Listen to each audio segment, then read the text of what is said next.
We have a terrific panel here this afternoon of experts on spectrum. Only in a group like this would spectrum be an exciting topic. But I think we'll go ahead and kick it right off.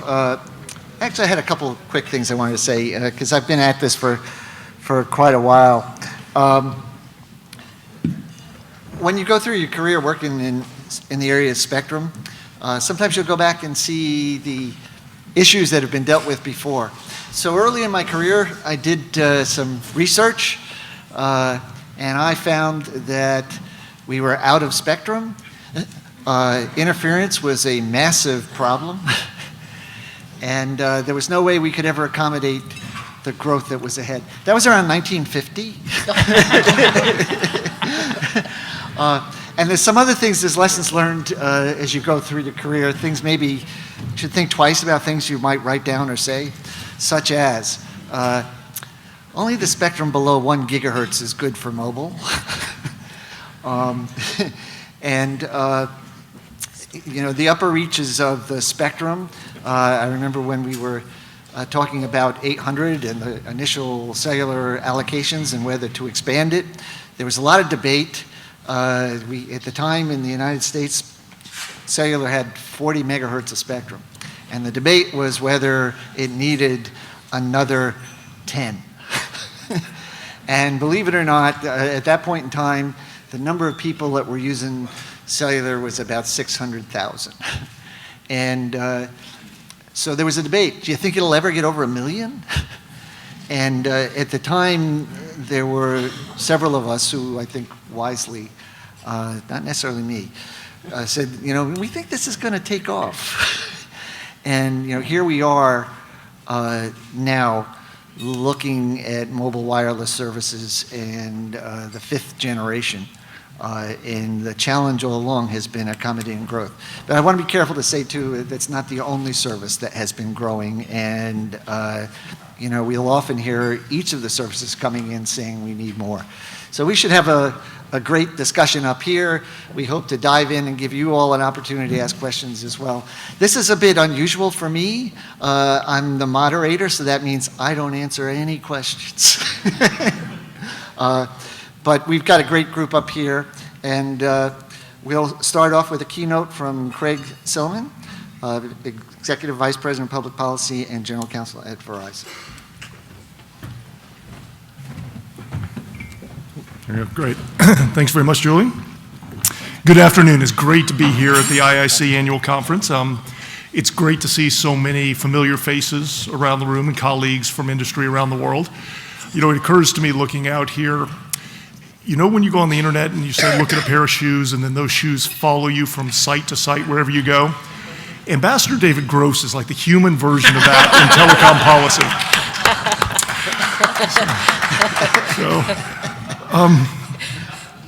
So it's great to be here today in DC. It's a beautiful day. Just administrative announcement, these are actually holograms. These are false pictures on the door. It is pouring locusts and frogs outside. It's a horrible day. But during a later panel, you may want to go outside and enjoy the beautiful DC weather.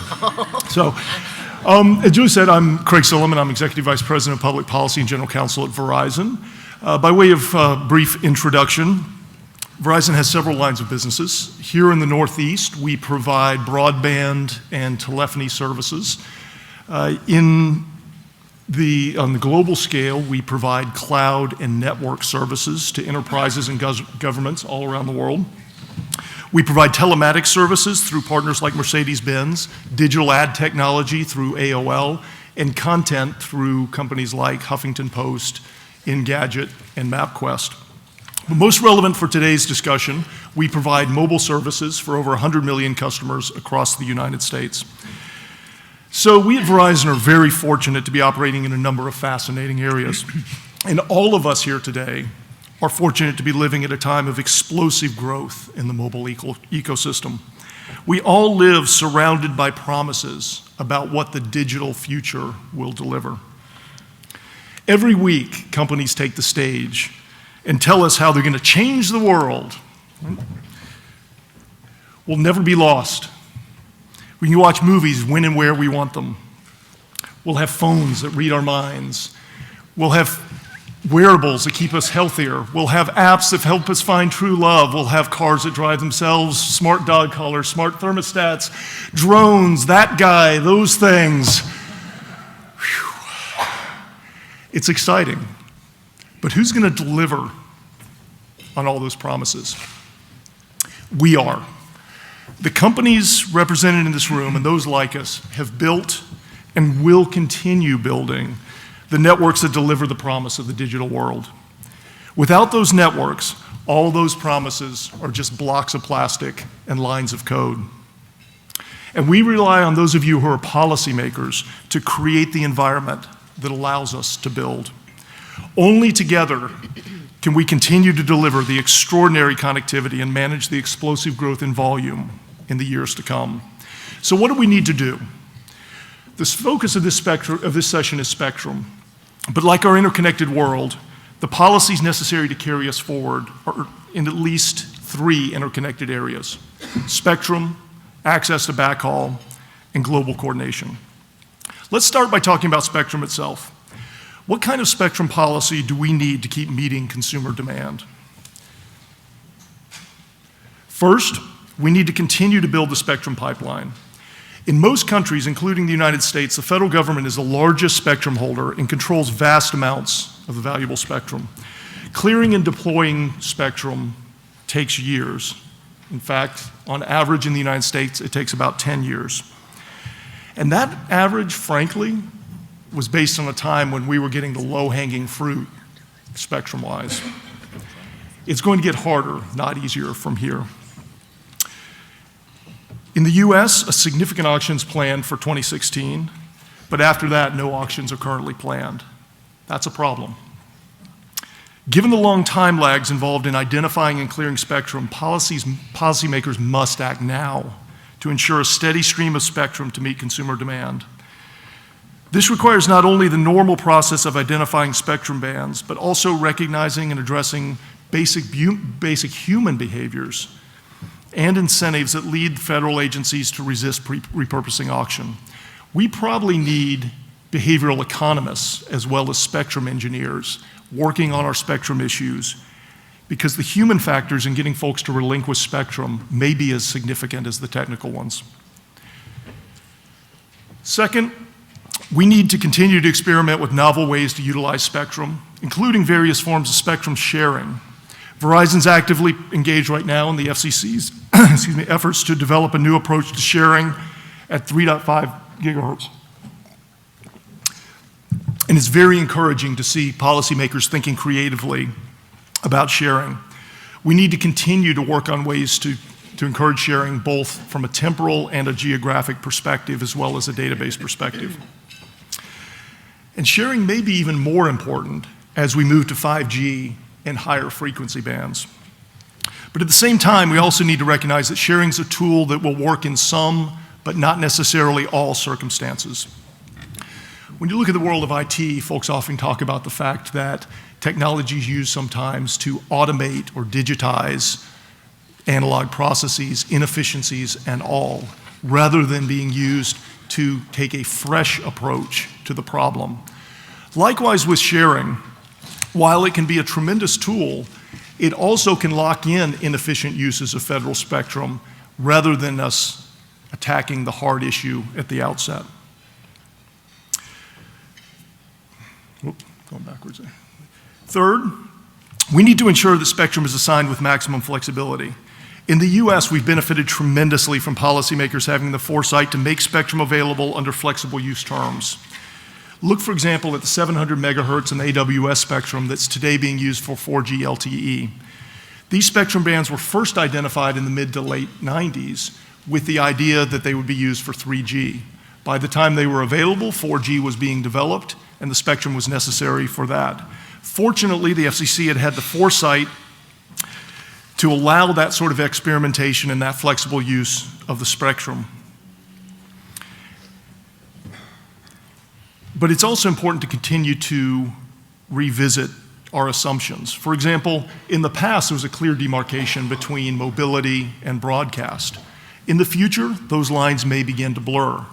So while we may think today we are thinking creatively about flexibility. We need to continue to look and revisit those assumptions and think about how much more flexibility we can provide within the spectrum allocations. We also need to maintain a fluid and smooth secondary market so that spectrum can move quickly to where it's most needed.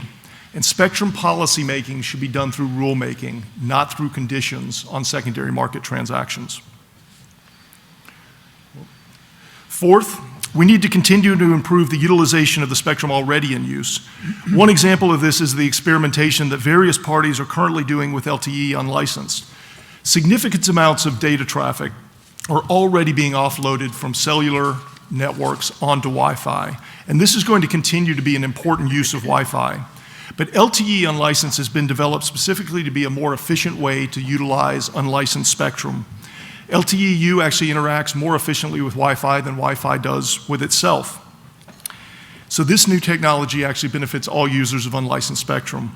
We're going to need to continue to experiment with and invest in technologies like this going forward. And finally, in parallel with all these efforts in today's spectrum bands, we need to begin planning spectrum for the next wave of wireless technology, 5G. We kicked off a 5G technology forum last month, and we plan to begin trials on the technology next year. But 5G is going to present a new spectrum challenge for policymakers. For the first time, we're going to see technology roll out that likely will not use the existing spectrum that ranges from about 600 megahertz up to 5 gigahertz or so. It's very likely, instead, that 5G is going to be built on higher frequencies where spectrum's not yet in commercial use. It's therefore going to be even more important for policymakers and industry to begin working together early to identify, clear, and deploy the necessary spectrum that will be needed to develop the 5G technology. We can't afford to wait 10 years to identify and clear spectrum for 5G.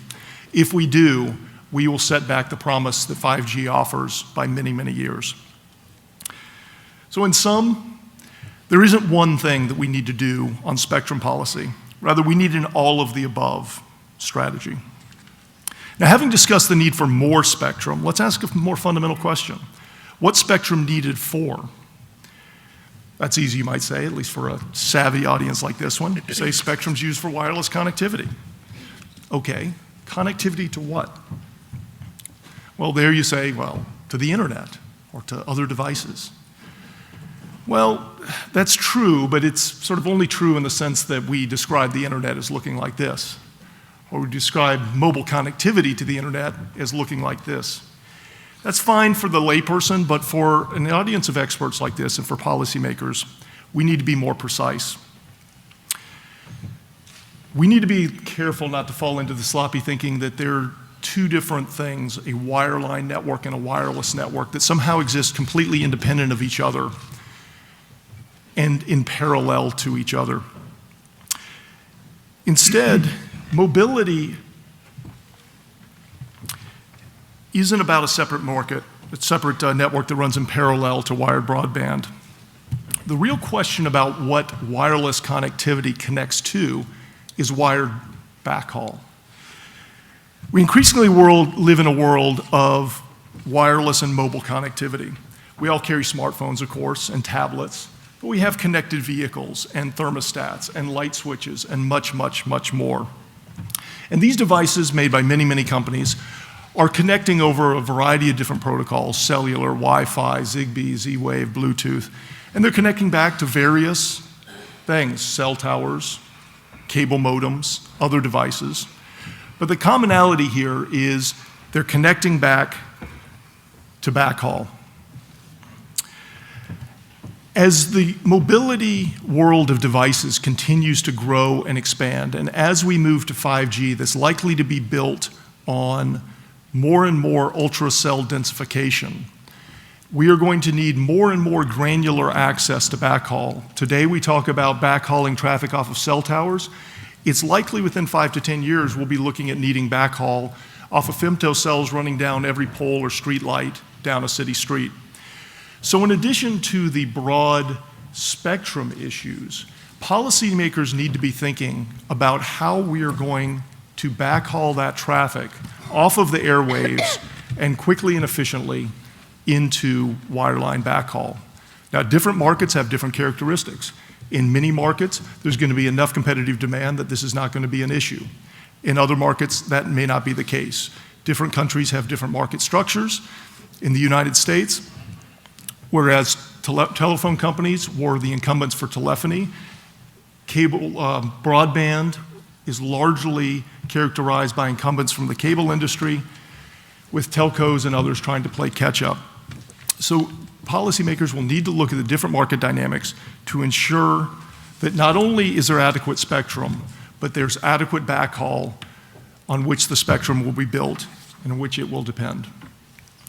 Finally, policymakers need to be conscious of the globally interconnected nature of the digital world and therefore the need for coordination. Globally coordinated spectrum policies will lead to better interoperability, and that in turn will lead to economies of scale for both network equipment and consumer devices. Economies of scale then will lead to lower cost, which will then lead to faster deployment times and greater adoption. So global cooperation is an important catalyst to this virtuous cycle. The 2015 ITU World Radio Conference coming up in November is going to be an important meeting for that very reason. It's going to be essential that all countries participate in discussions to get the right outcome for the global development of digital services. In addition, while today's session is focused on spectrum and networks, we also shouldn't lose sight of the fact that there's a broader policy framework that's needed to enable the full utilization of these networks. There obviously has been a lot of discussion in the last 48 hours about global data flows, with the conclusion of the TPP trade agreements presenting an affirmative and positive narrative, and the recent European Court of Justice decision presenting a more alarming one. It's critical that policymakers ensure that citizens all over the world have the opportunity to benefit from the promises of the digital age, and free data flows are necessary for that. It isn't the promise of a digital US that we need to deliver, nor is it the promise of a digital Europe or a digital Asia. It's the promise of a digital world. And if we work together, we can all deliver that. Thank you very much.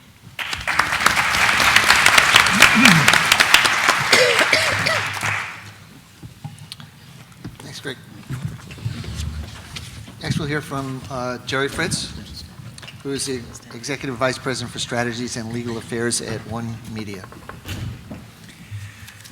Well, thank you, Julie, and thanks so much for giving us the opportunity to discuss some exciting innovations in spectrum use. I'm particularly energized today since we are on the cusp of some radical changes that will be good for consumers, good for competition, and selfishly, good for broadcasters.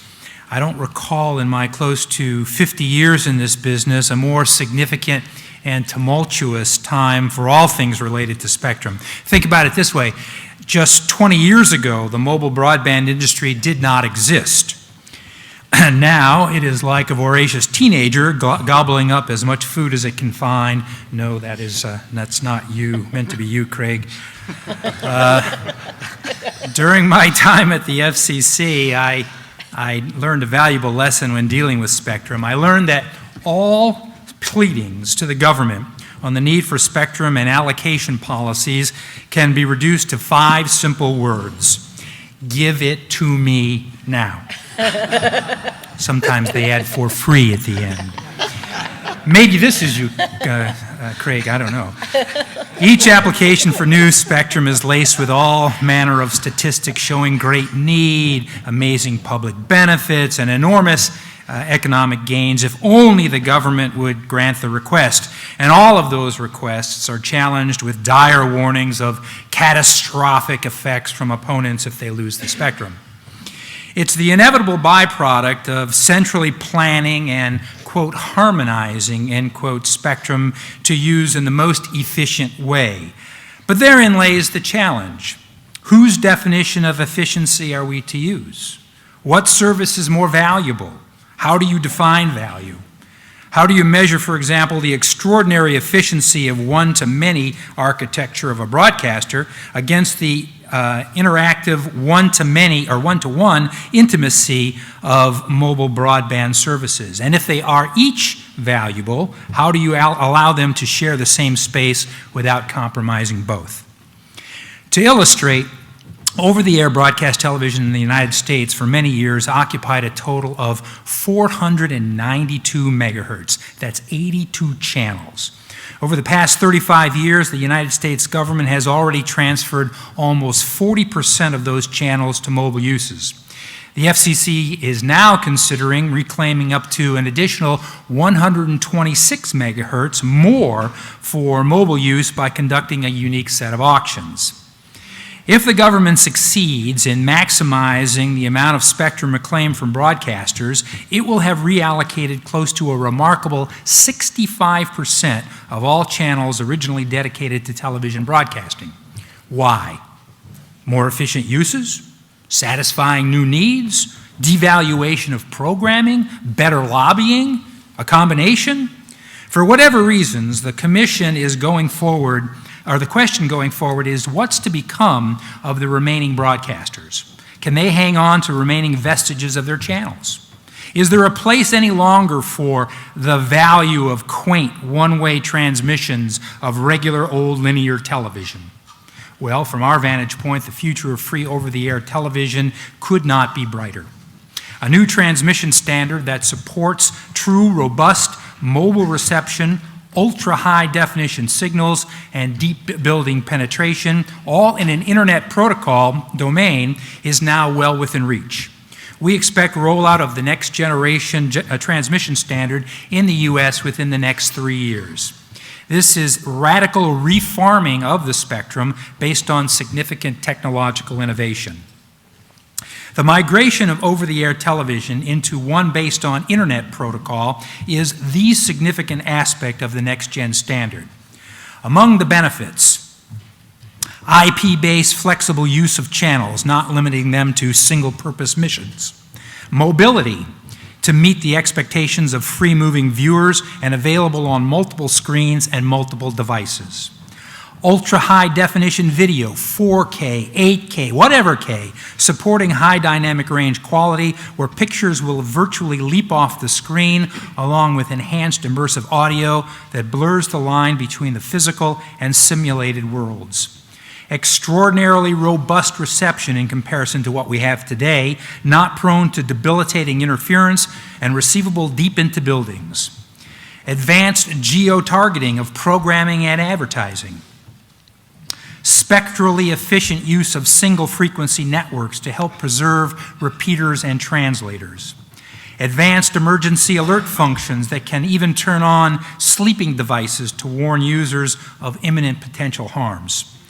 Depressing the need for more broadband spectrum by offloading data hog uses from wireless carriers. Permitting continuous evolution of broadcasting without constant new standards, and finally, allowing broadcasters to innovate with new business opportunities, including everything from distance learning and e-books to the backbone of the Internet of Things, no longer confined to be just distributors of TV programming.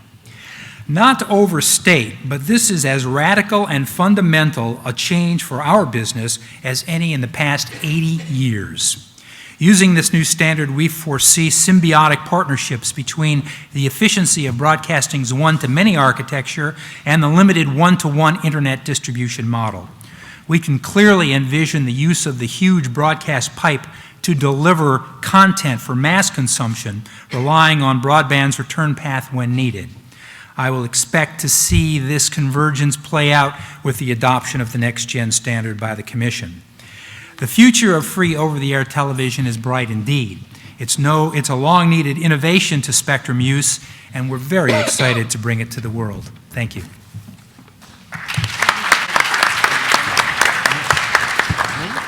Thanks, Jerry.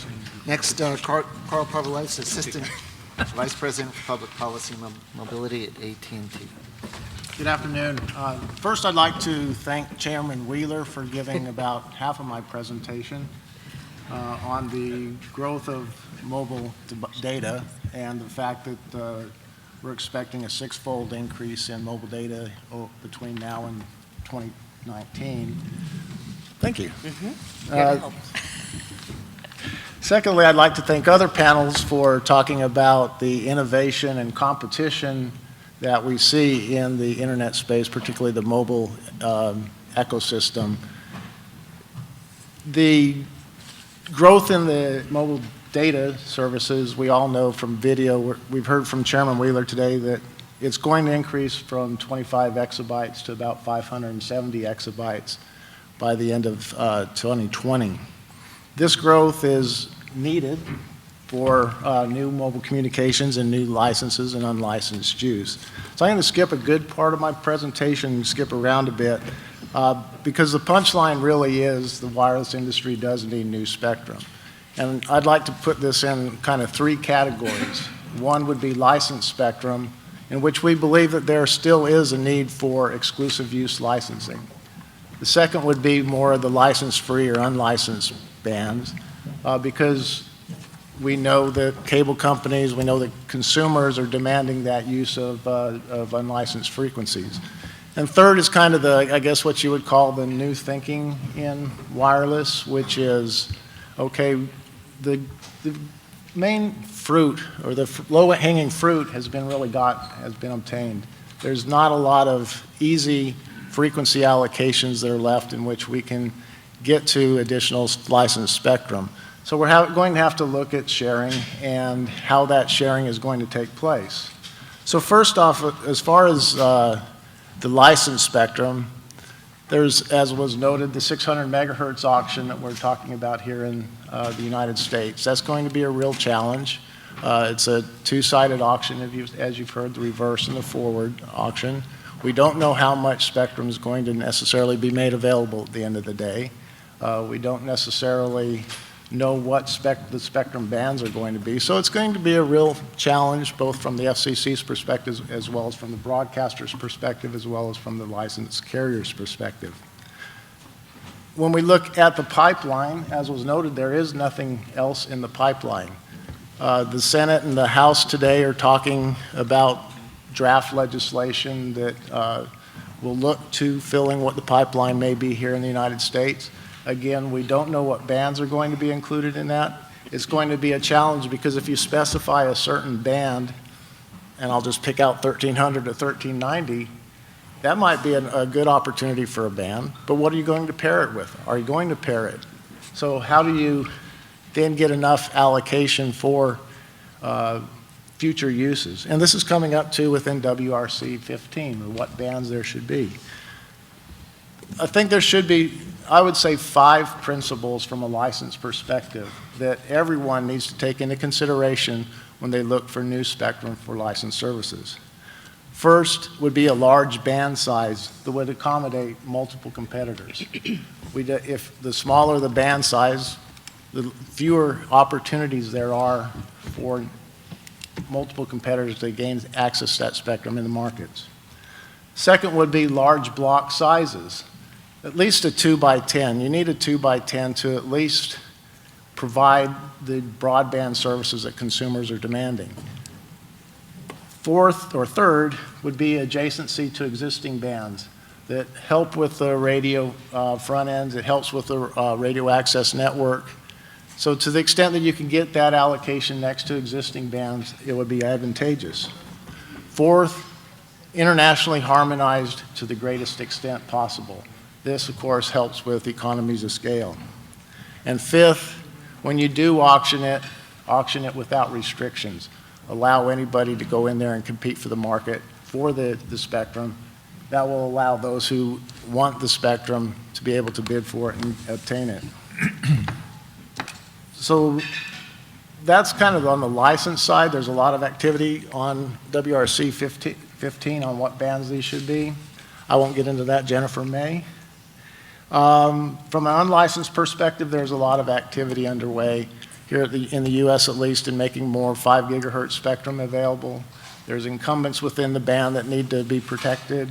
But again, unlicensed frequencies, we are all in favor of. We like additional spectrum to be reallocated for unlicensed use. I'll then move a little bit to the sharing model. The U.S. has an interesting experiment, maybe. It's going to be starting in the 3.5 gigahertz band, where it's really a 3-tier system. You have the incumbents who need to be protected from interference in their geographic area.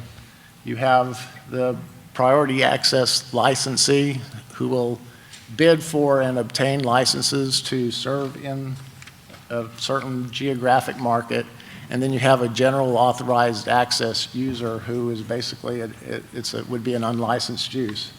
This is going to be an extremely interesting proceeding as to how it's going to unfold, because if you make a bid for a priority access license, you want to have some certainty as to your use of that band in order to put the investment in the ground and everything else. And you also need some expectancy that you'll be able to use that frequencies in the future. Now, the FCC has some interesting rules so far there that would make it appear that the priority access license is not going to be as valuable as maybe a generalized authorized access would be, because of the way that they've set forward the license terms and whatnot. So those have to be taken into consideration as well. If you're going to invest in a license, you need a return on your investment. These types of things we're going to have to be looking at as we look at new bands, sharing models. I think from a sharing perspective, a geographic sharing is fairly well understood. It's fairly well decided how you do that sharing. Certainly with AWS-3, we're going to be having some sharing activities with the Department of Defense in various markets. So a geographic model, I think, is fairly well understood. If you're looking at it from a temporal perspective, I don't think that that's very well understood yet, how that would necessarily work.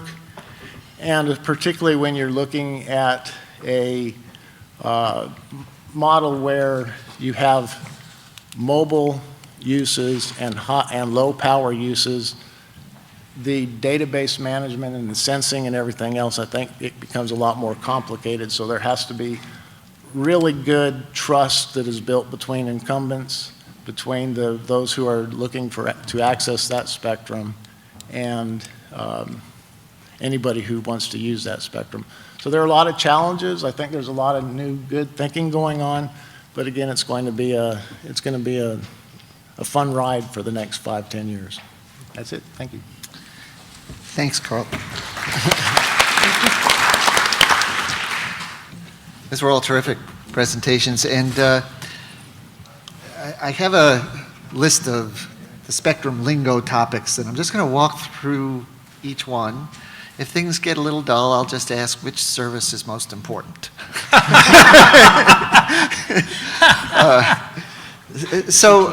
Yeah, right. Yeah, the corollary, Jerry, to what you said is the other piece is why are you always coming after my spectrum? Exactly. So spectrum reallocations, and we heard a couple of comments about that, and just to set the stage for that, you know, we've always reallocated spectrum, and ideally I think every service would love to have clean spectrum because you can plan more easily, you can assure your coverage, et cetera. So, you know, I think I'll accept that that's the ideal, but you can't always get to the ideal. And if you look at what was done through the years, you know, back from the classic, let's reallocate this spectrum, it's not being used, and we'll open it up for new service, to things that were done, for example, like the personal communication service, where the newcomer, after the auction, paid for the relocation of the incumbent, and we had a place to move them to. And then I think another creative idea that was implemented by Congress was the ability, when we're reallocating federal spectrum, to pay for the federal relocation and so forth. And a lot of work has been done in trying to identify spectrum that can be reallocated. But if you look at, for example, what was just done with the AWS-3 auction, part of that spectrum was federal, and there were all of these incumbent systems, and it started to get very complicated about where they're going to get to be moved to, and there was a time element. How long is it going to take? And so forth. And then we'll talk a little bit more about incentive auctions in a minute, but when you look at the incentive auction as well, with the idea of a voluntary surrendering of spectrum, it's very complicated. So my question for the panel is, and I think I heard a couple of folks remark, have we picked the low-hanging fruit, as we're going ahead? Are there other spots, I think, Carl, you mentioned 1,300 to 1,390, those numbers just dropped out of the sky. The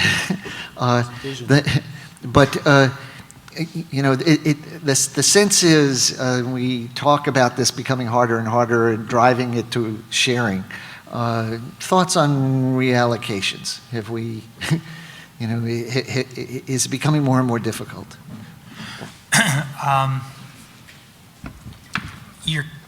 I want to question this term because I think 3 or 4 of the people in this panel have used this term, low-hanging fruit. This goes to the central government choosing the higher value use issue, doesn't it? Broadcasters do not consider themselves fruit, much less low-hanging. Someone else made that determination, that their spectrum was eligible to satiate the needs of my friends on either side of me. I think that was consumers who made that decision. It may be, and it may be that there's new technology that needs access to new spectrum, and I get that. You all who are government regulators in your countries have to deal with this all the time. Reallocation of spectrum, especially when there's no unoccupied place for the incumbents to go, is really, really hard. And you have to then balance those policy decisions of whether I should give it, keep it with broadcasters who provide this free, one-to-many, extraordinarily efficient service for programming to the people in Brazil who might not be close to Sao Paulo or Rio or Brasilia who live in the outer parts, because the marginal cost to add an extra viewer on a broadcast signal is 0, whereas these guys have to spend a lot of time, a lot of money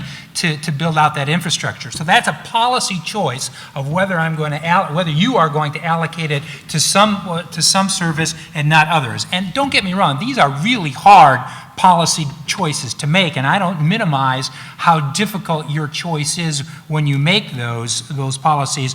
But this spectrum, this session here, I get the notice. I think Jennifer made this, sort of alluded to this point, that spectrum allocation does not equal give more to just wireless. There are other users and there are other policy dimensions to your choice of how you're going to reallocate that. My solution, and certainly my company, is developing a new technology to refarm the spectrum that we have to make it useful in conjunction with the wireless carriers, so that we can provide excess capacity, because a lot of their programming is one-to-many. They don't need the interactive service, and maybe we can work with them to do that.